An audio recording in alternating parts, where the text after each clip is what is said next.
think America is great when America follows Jesus Christ, and America turns ugly fast when we depart from Jesus Christ. Why do you think we departed?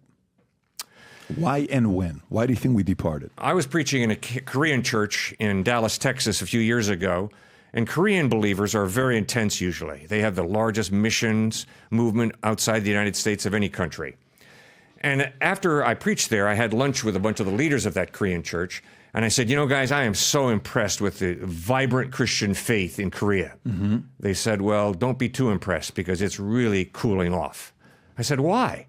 And they said, for the same reason the church here in the United States is cooling off, materialism. If you have all the money you need, you don't need God.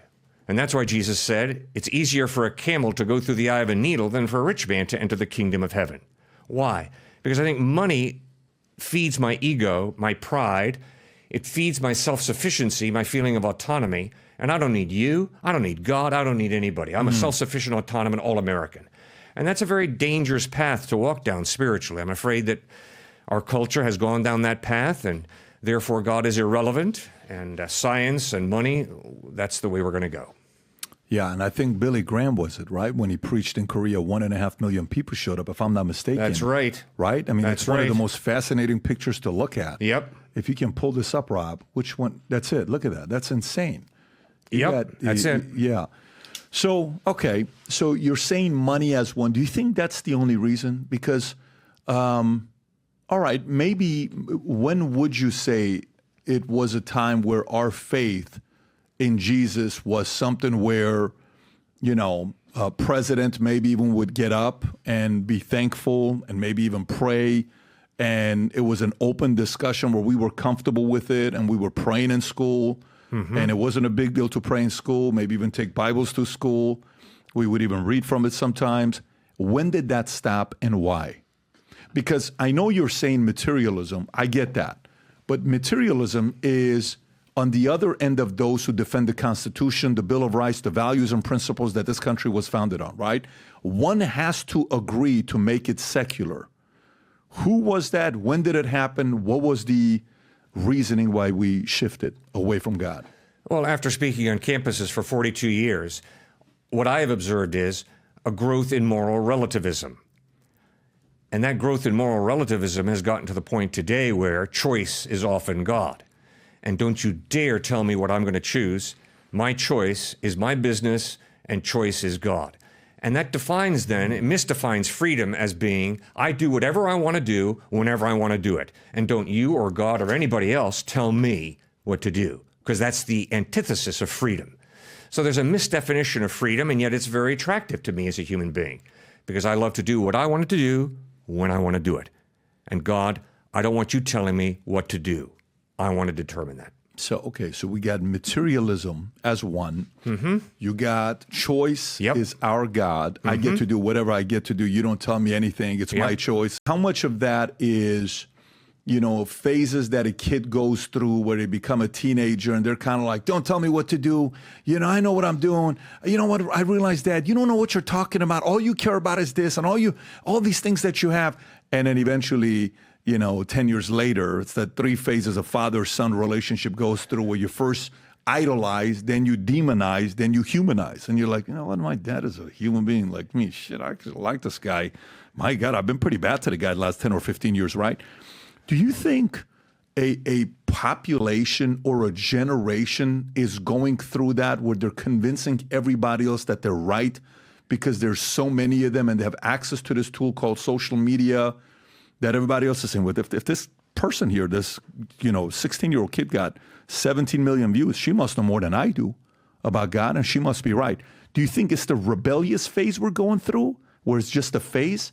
Or do you think this could be permanent and it's a direction we'll end up staying at? Well, I pray we're not going to stay there. Okay. But relativism has definitely grown. And the illustration I often use is, if the professor at the beginning of a semester says to the students, you're going to be taking tests and I'm going to be grading these tests. And then he pauses and says, but wait a second, do you think truth is relative? And everybody raises their hand and says, oh yes, truth is relative. And he says, fine, when I grade your tests, I'm going to grade them according to height. And everyone goes, whoa. And he says, the tall people are going to get the Fs and the shortest people are going to get As. And everyone erupts by saying, oh, that's not fair. That's not fair. He says, wait a second. You told me everything's relative. If everything's relative, there's no such thing as fairness as an objective value. It's all relative.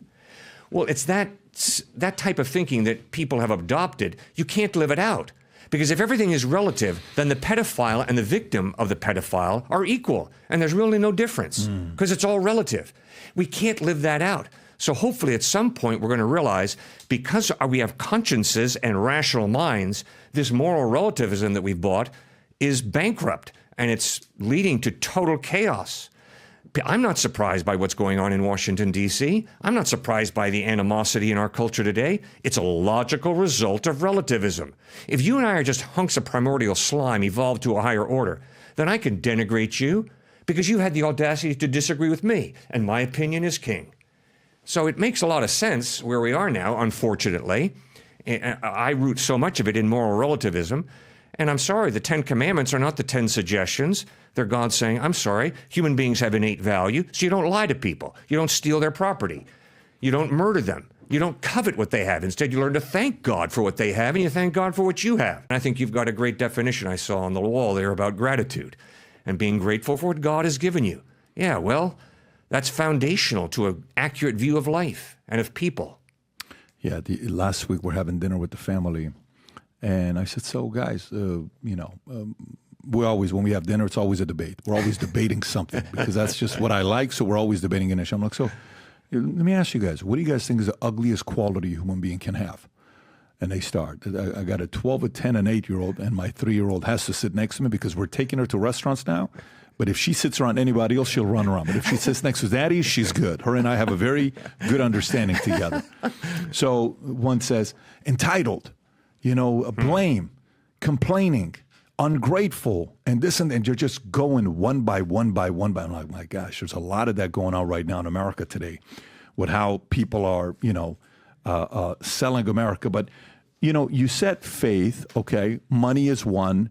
Your truth is relative. This is my truth. That's your truth. That's my truth. How could you tell me, but this is my truth, right?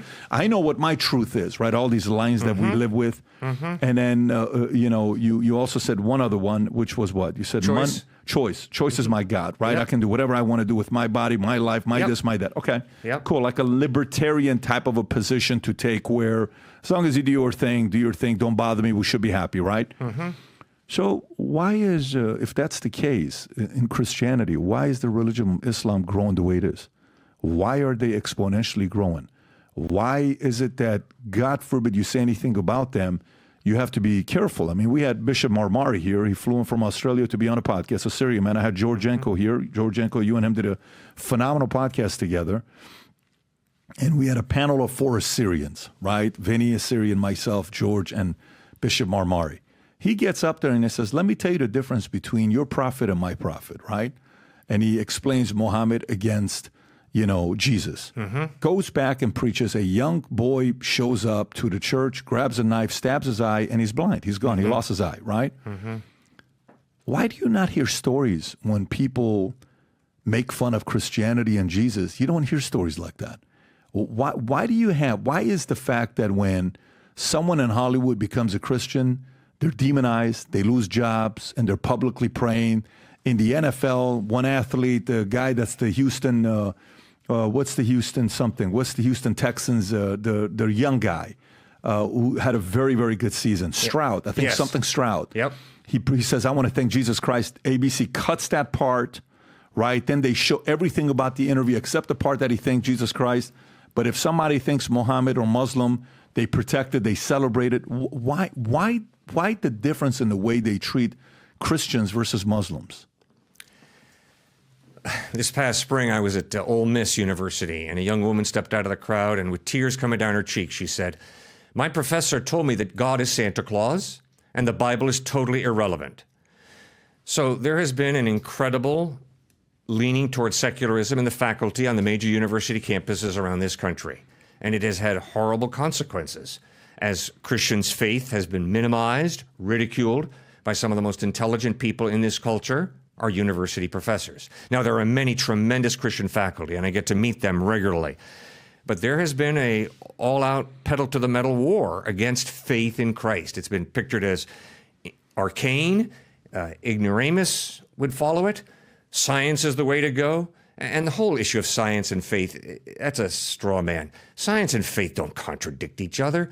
Faith is answering the question, who created? And science is answering the question, what's the process that goes on in creation in nature? There's no contradiction. And yet even that has been used to minimize the Christian position.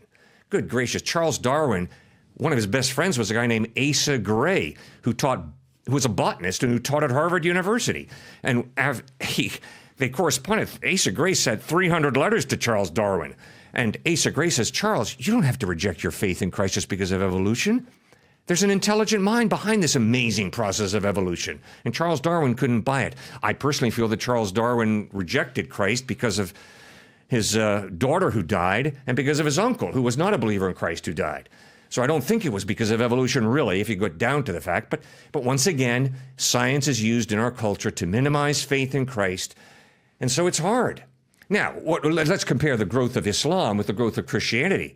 Christianity is booming around the world, not necessarily in the West, but in Asia, Africa, and South America, faith in Christ is growing like leaps and bounds. That's why when all these new atheists say, oh, religion is on its way out, that's baloney. Not only is Islam growing, Christianity is growing. Christianity is still the largest religion in the world. And if the trends continue the way they are going today, there will be more followers of Christ in China than in any nation in the world. It's incredible, the growth of the underground church in China. Yeah, but why is it that, if they're scared of allowing you to talk about Christianity, but Islam is protected? Do you know the last time we introduced this hat, what happened to it? Within seconds, it sold out. We ordered 1,000 of these. Like this, it was gone. And we got hundreds of emails saying, hey, I want one of these. Can you please put it back up again for us to order? So this is what we're doing just to prepare on what's going to happen. Because the Olympics are about to start, and because those of you who watch this podcast love America, this hat says USA on the front of it. If you're proud American, you love America, sport this hat. On the site, it says Future Looks Bright. On the back, it says Valuetainment. On the side, it's got the American flag. And on the lid, it says the future looks bright. Never have we had a merch that sold out as fast as this. So here's what we're doing. That's the QR code. You go out there. We have a special USA gear, Team USA gear, that is here on vtmerch.com. I'm telling you right now, when you go there, it's going to tell you on back order, but it's going to be first come, first serve because we're ordering. There's some amount that's going to go out immediately, but some of it's going to be on back order. The shirts, the hats, highly, highly recommend during this season, the next 3 to 4 months.